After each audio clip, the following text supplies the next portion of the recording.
Thank you. Okay, so thank you everyone for joining us. We are so thrilled and grateful to have Hanan Hanna with us today, who is a registered psychotherapist. She'll be speaking to us this evening as we continue our series on coping with COVID, finding hope in the dark times. Today, Hanan will be presenting on a very important topic, how to deal with loneliness. So thank you so much, Hanan, for joining us. There we go. I think it's unmuted now. Hello, everybody. Thank you for having me with you tonight. I do apologize for falling behind a little bit in my schedule, but I'm so glad I'm with you tonight. So for those who don't know me, my name is Hanan. I am a registered psychotherapist in Ontario. I do practice in Mississauga and the surrounding areas of Mississauga. The main thing that I do is I do work with individuals that deals with anxiety and depression. And I also work with couples. So I do also couples therapy. I finished my master's degree in counseling psychology from Yorkville University, and I did my undergrad at U of T. So, and I've been doing counseling now for 10 years, or close to a little bit over 10 years. But I promise I'm not that old. Um, but I'm assuming you will figure out, how old I am later on in the conversation, because it just happened that I taught Mary, or somebody who's friends with Mary in Sunday school class. I am also a mom of two boys, a 17-year-old and a 14-year-old. So that's kind of in a nutshell about me, and I'm open to questions. I will open the questions at the end. I did prepare a presentation on loneliness, to talk about loneliness tonight with you guys. It's something that actually it just happened, it was God's work, that it just happened that I did give out this presentation to a youth group meeting on Friday night. And then I was approached by Teresa to speak about the same topic. And I was like, that's God's work, because this is something that I know all of us are dealing with, whether we're children, whether we're youth, whether we're young adults, seniors, everybody's dealing with loneliness during this time. And so I'm going to start by sharing the screen right now so that you guys get to see the presentation I have for you. So just one second. I'm looking for the button, share screen. Oh, okay, here we go. So can everybody see my screen? Yes. Okay. Yes. Okay, very good. Okay, the loneliness of COVID-19, how to deal with this new reality. And to tell you the truth, as I was researching this topic, I just found out that actually it is not a new topic. It is actually something that we actually have been experiencing for a very long time. I'm just gonna stop for a second, because I would like to be able to see my screen fully. So I'm just gonna reduce how I'm seeing everybody. Okay, here we go. So I found it's actually something that we've always been dealing with. It's not something new to our situation nowadays. However, it's being highlighted because of what we're going through right now during COVID-19. So as human beings, humans need connection with others. We are made to make connections, and research have shown that loneliness could affect our physical health and emotional health. And what does that mean? That humans are created, God has created us to make connections with others. So since we are born, the first thing that the baby cries is asking for connection. They have a need, and they do cry out to the adults in their life to meet their needs. But how the adults would start meeting their needs, how they would actually survive. So once the baby starts crying, the mom and the dad will start feeding the baby, changing the baby, putting the baby to sleep, soothing the baby. The baby is continuously getting his or her needs met, and this is how they're surviving. and they actually start thriving. And also that's how they start forming their idea about the world, about other people in their life, and also about themselves as people, as small people, and how their needs are being met. Loneliness could affect anyone, whether it is due to isolation or feeling like we don't fit in. Feeling disconnected from other could influence our sense of well-being. What does that mean?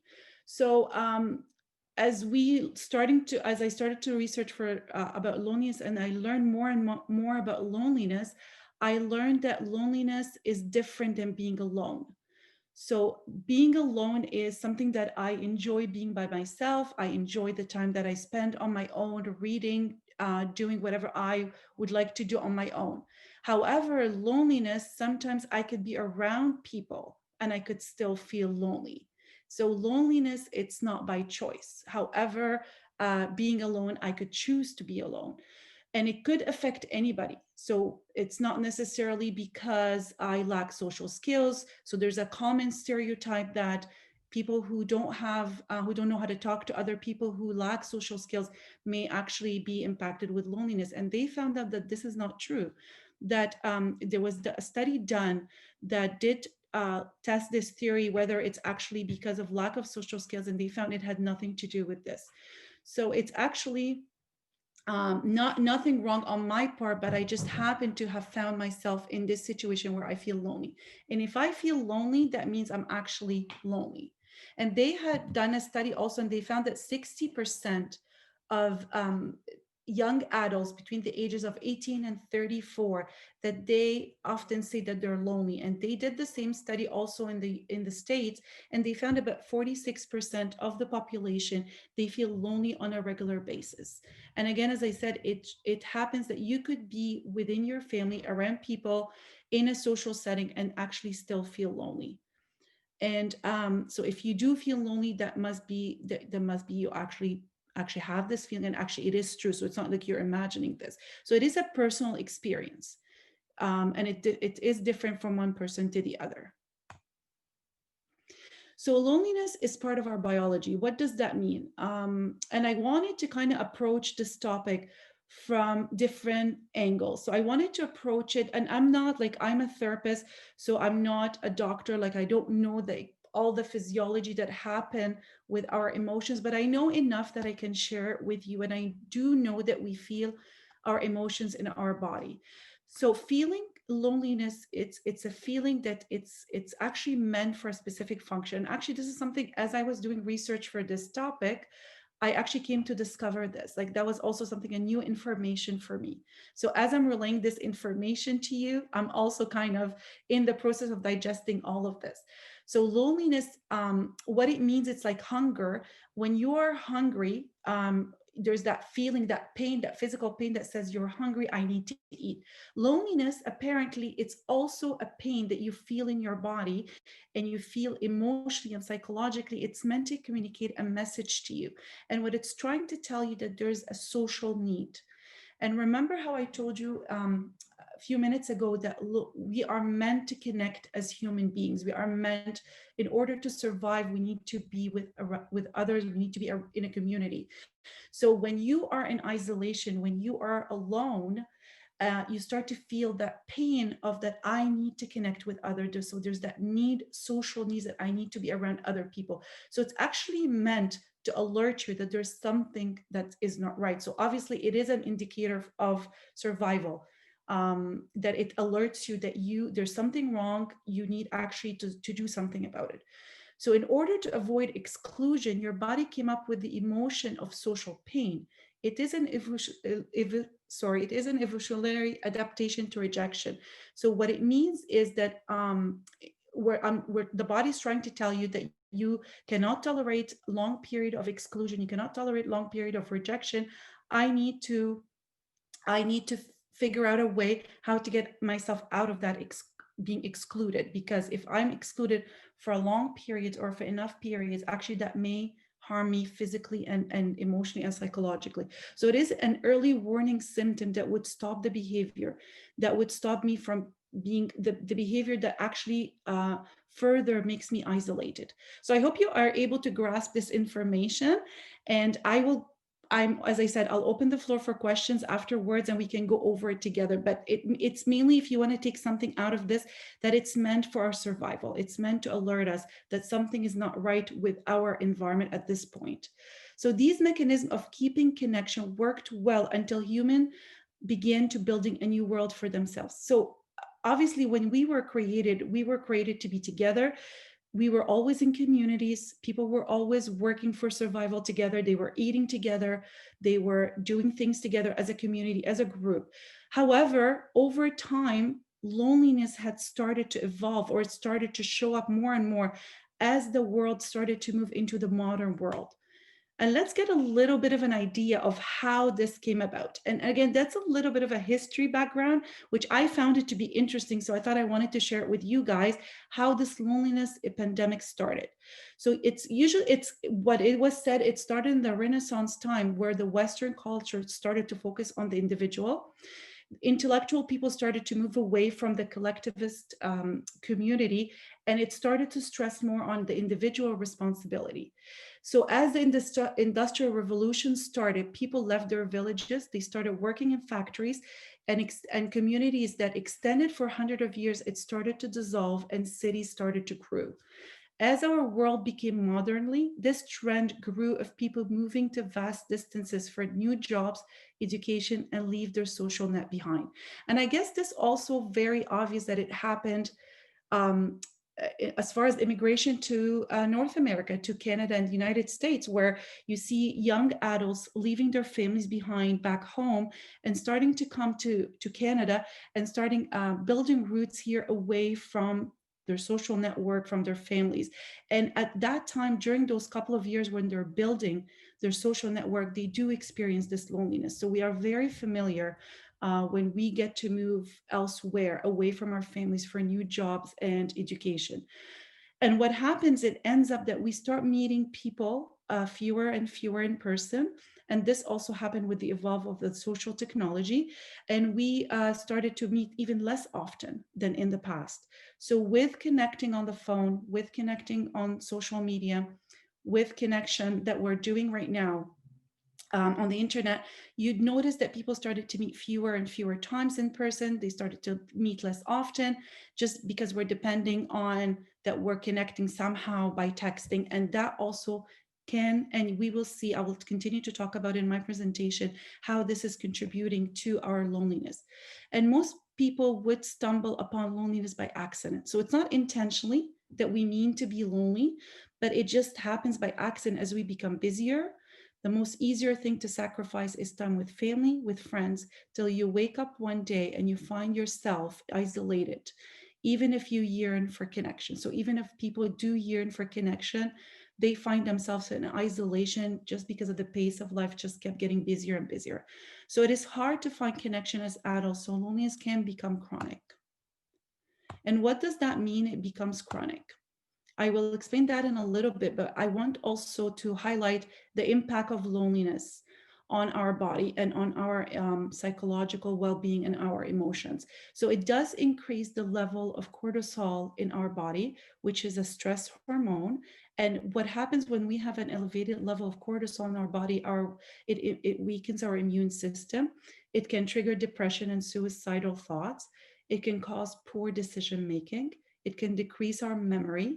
It can lead us to antisocial behavior, and it can cause substance abuse, and it does ages us quicker.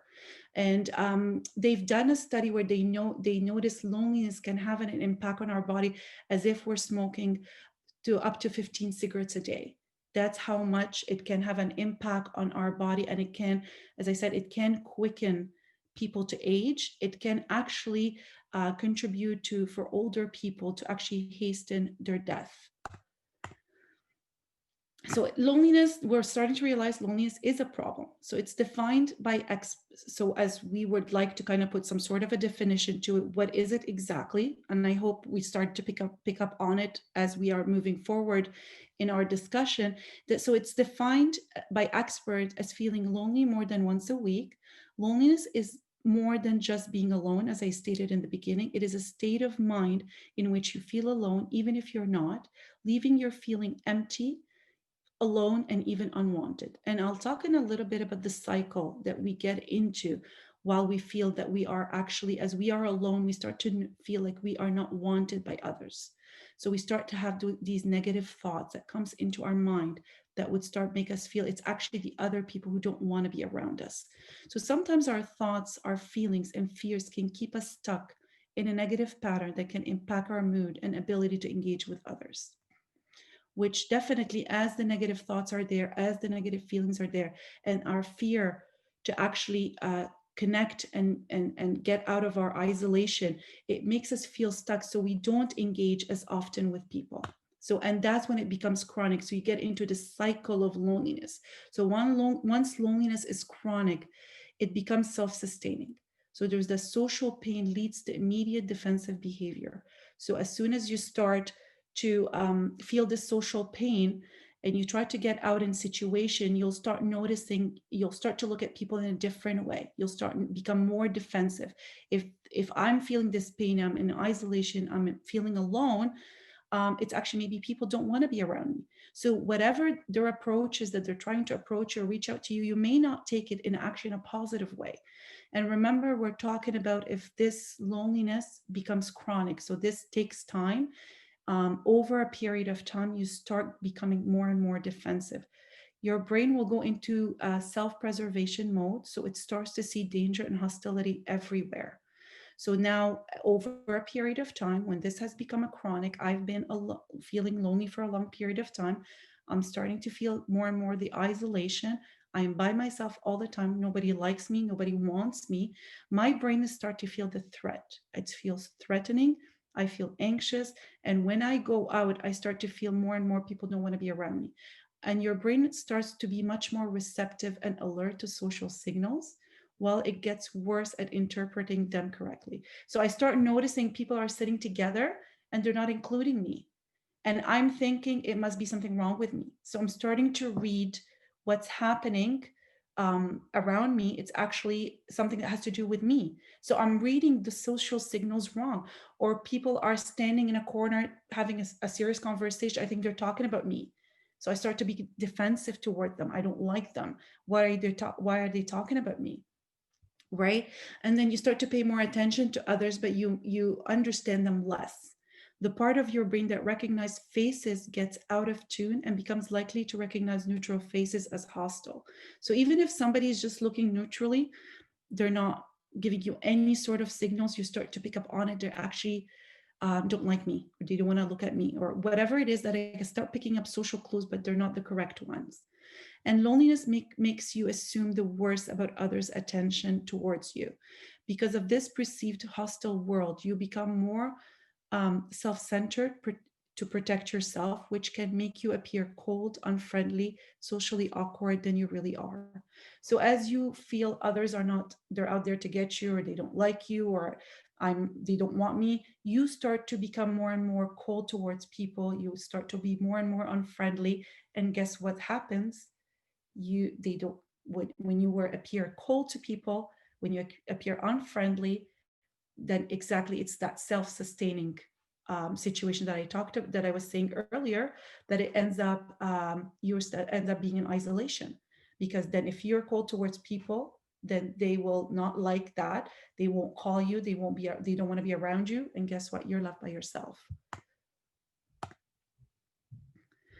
So the mindset causes people, so this, and also I wanted to also highlight this, as we are feeling the loneliness, as we are stuck at home, as we are going through this lockdown and going through this isolation, and we are stuck in this cycle of loneliness and this mindset of people don't like me, how it starts to impact me: I start to exercise less, I start to eat food that are bad for me, I start to sleep poorly, I experience daytime fatigue, and it does, as I did mention, it does predispose people to premature aging.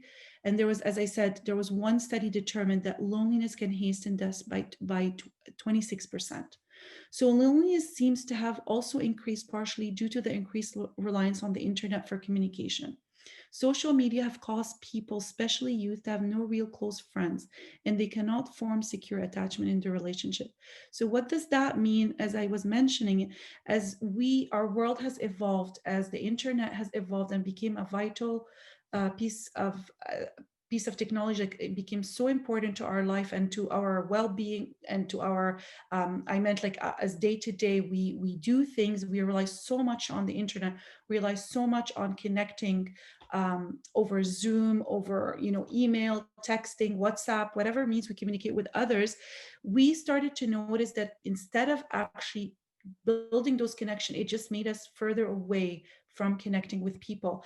And the more that you have friends on social media, we found that it's the less that you have friends in real life. So definitely, it did impact how we connect with other people. And actually, when we see people meet face to face or in person, we notice that there's a lot of anxiety in the way they relate to people. So instead of forming a secure attachment with people, like I'm good with you, you're good with me, we started to notice that we always doubt ourselves and we doubt other people.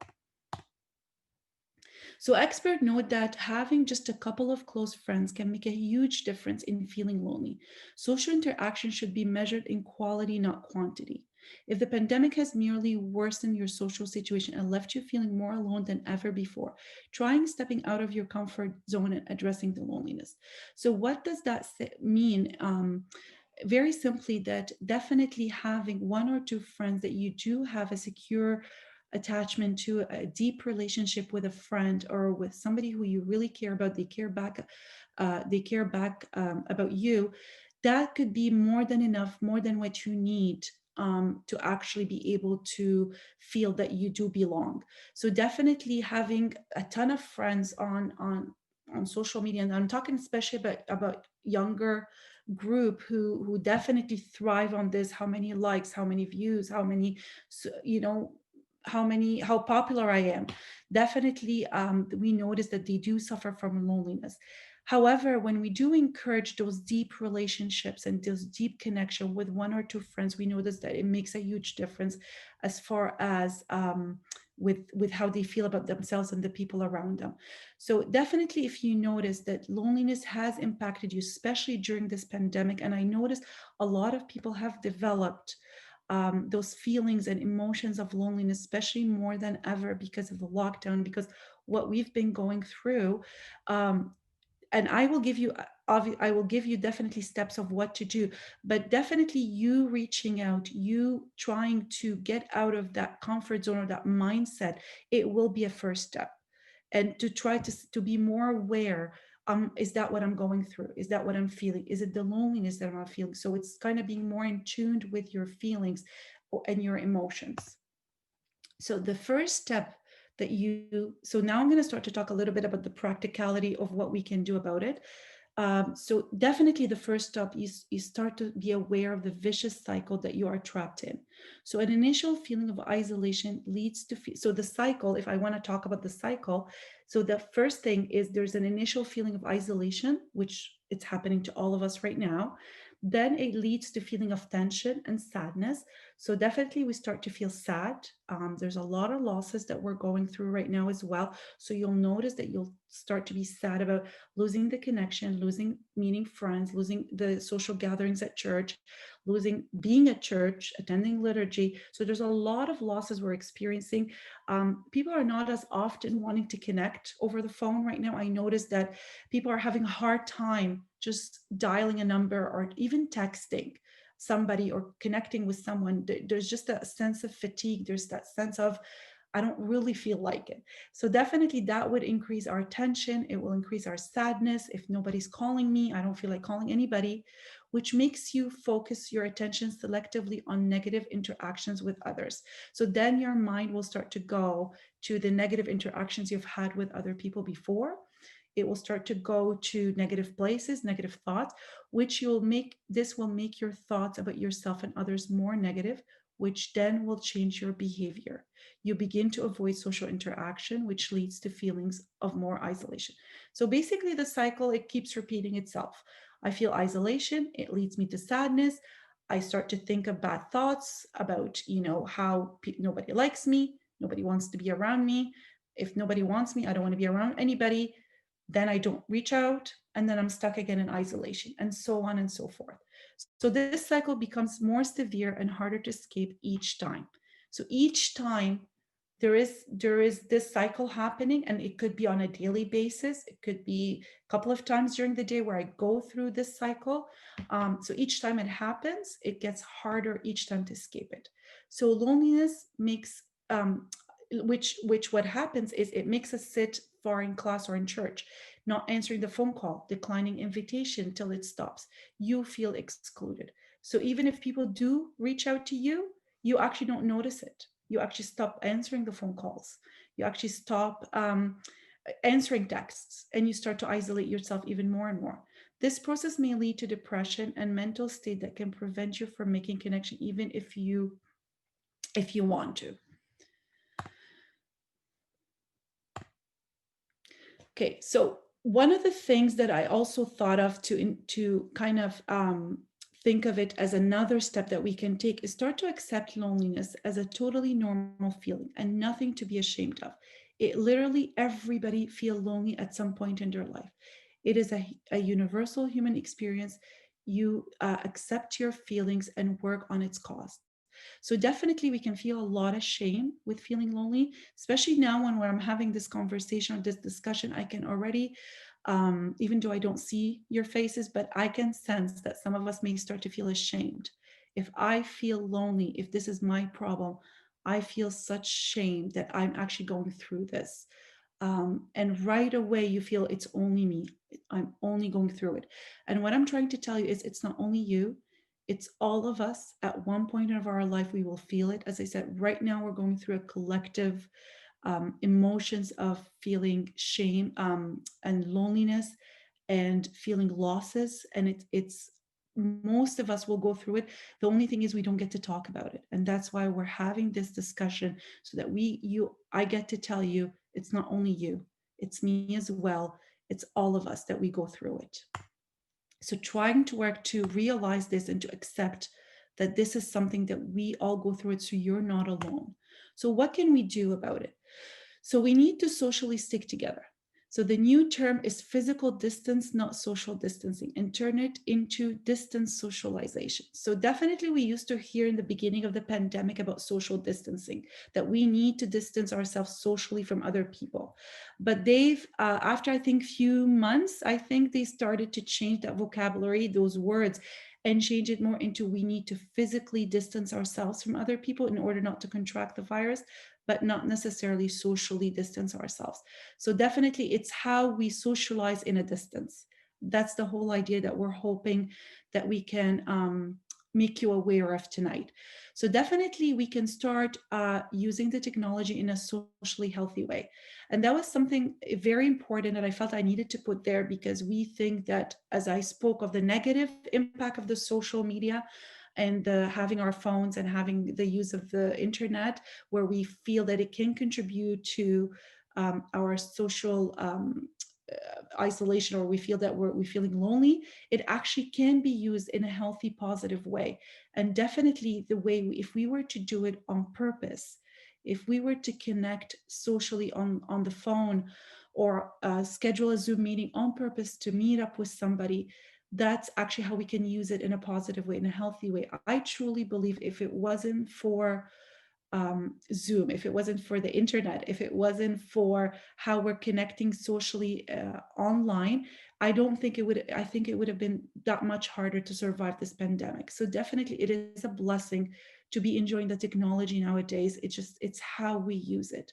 And if we use it in a social, in a healthy way, definitely it can definitely come to our benefit and can definitely help us. And when I mean by healthy way, I mean in a positive way. So and I mean it, actually I mean it like we do it on purpose. So there's a purpose you put to it. So if you're gonna schedule an hour to be online because I would like to catch up on a movie, or I would like to catch up on a video, or I would like to blog, right? So if I'm doing it on purpose, I'm putting my mind to it, there's a mindfulness thoughts into it, that I'm gonna take this time to actually be doing something to connect with somebody else. Definitely being in nature is something that I encourage everybody to do right now. More than ever before, I think it's important to be outside. Thank God the weather has been awesome this winter. So definitely we can enjoy if our work would allow it, just to go for a walk, or just even for a few minutes, just to stand outside. I think definitely it can help us. And again, if we do things, let's do it on purpose and do it mindfully. So if you're outside, try to pay attention to the sounds in nature. Try to pay attention to what you're seeing in front of you, right? And just put that attention into things. And as you're doing this, your body is picking up on what's happening right now. And it will start to release hormones in your body that can repair the damage of the cortisol. So it starts to release endorphins, and it starts to release oxytocin. It starts to release other hormones that can help you feel positive and have a positive experience. Oxytocin is a hormone that actually gets released in our body when we make connection with other people. So it's a very important hormone. And it's not necessarily by only be physically in contact with someone, but actually if you've had a good conversation with another human being, if you were able to make an eye contact with another human being, anything where there is a positive interaction with another human, your body will release this hormone. Another thing is that I do recommend, and I apply even for myself, I limit my media and news exposure.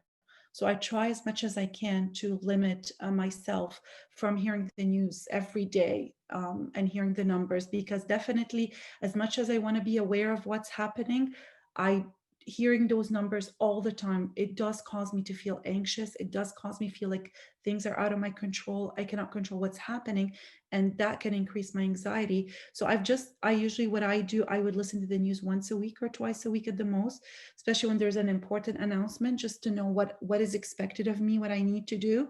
And that's about it. I don't need to hear every day about the numbers and how they're going up.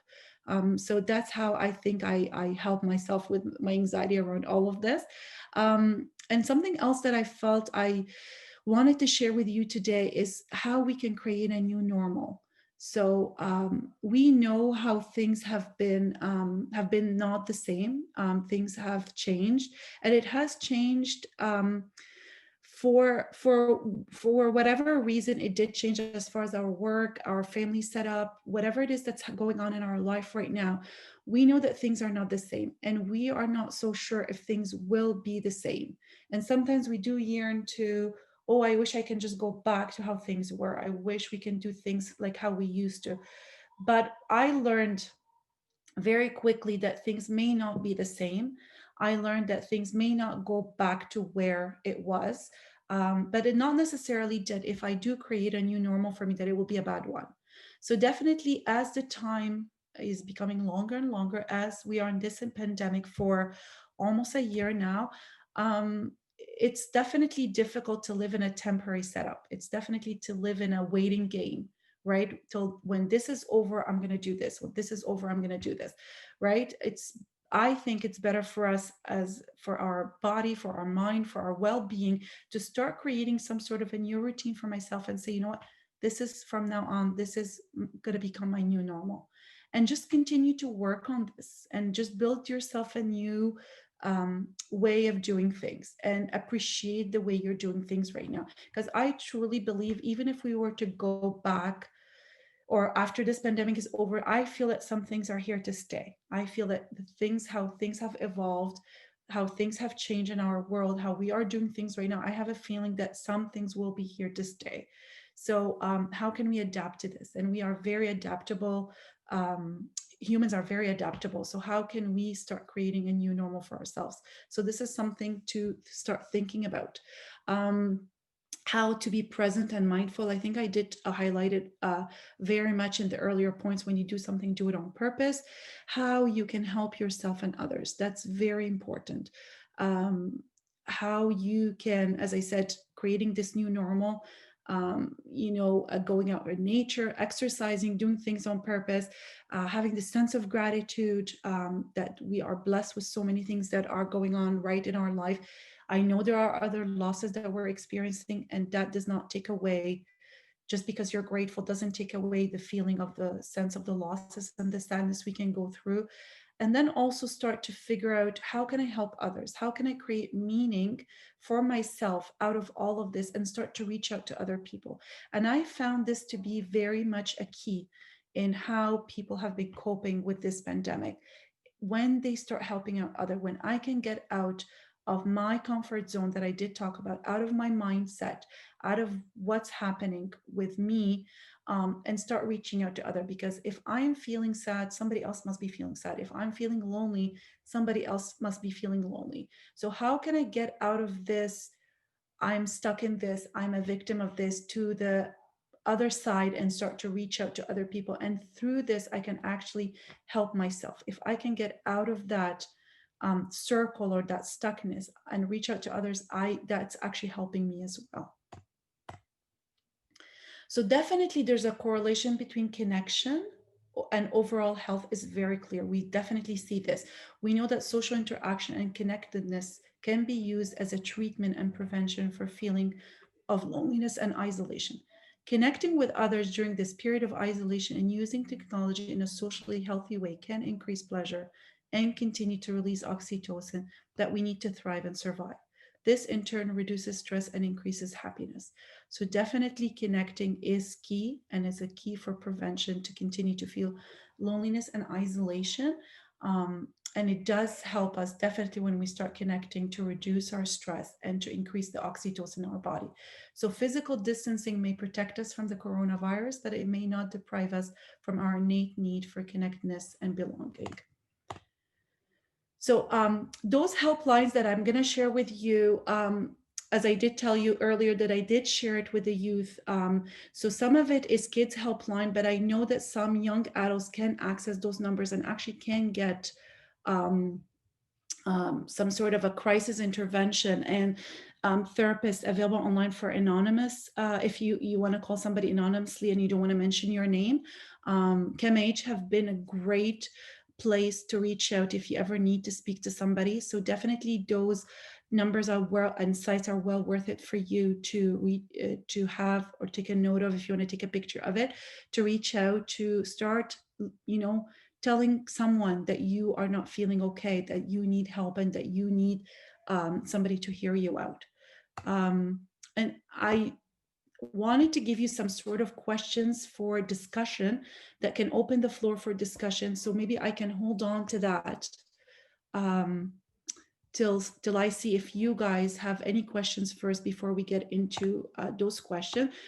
So that's it for what I've prepared for you guys tonight. The last point that I would like to share is just know that the person is made out of, and I was talking to the ladies from the service, and we were discussing this, that we were talking about how the human being is made up of several parts, and part of it is our definitely our psychological well-being, and there's this our physical well-being, but also there's our spiritual well-being. So definitely this is something also that we need to take care of. And definitely when we take care of our body, we can definitely being able to take care of our mind and of our spirit. And if we take care of our spirituality, it will also impact our body and our mind. So definitely the three of them, they do interrelate and interconnect. So we cannot be taking care of our mind and body and letting go of our spiritual life. So definitely one way that I can definitely testify to this, that can building this connection with God and taking this time to work on your spiritual life definitely can also be another remedy for our feeling of loneliness, because just connecting with God and being able to know that you and have the faith that you know that there is somebody out there that's looking out for you, and that all of this is in his hands. It gives us that sense of comfort and sense of safety that you're not left on your own. So that connection with God, it can also help you to feel less lonely and feel less alone, knowing that he's looking after you. And definitely I've seen so many cases and so many situations where God was in the midst of all of this. He was intervening. He was helping a lot of people through the prayers of other people and through their faith during this pandemic. So definitely, this is something that I just wanted to highlight at the end of our presentation.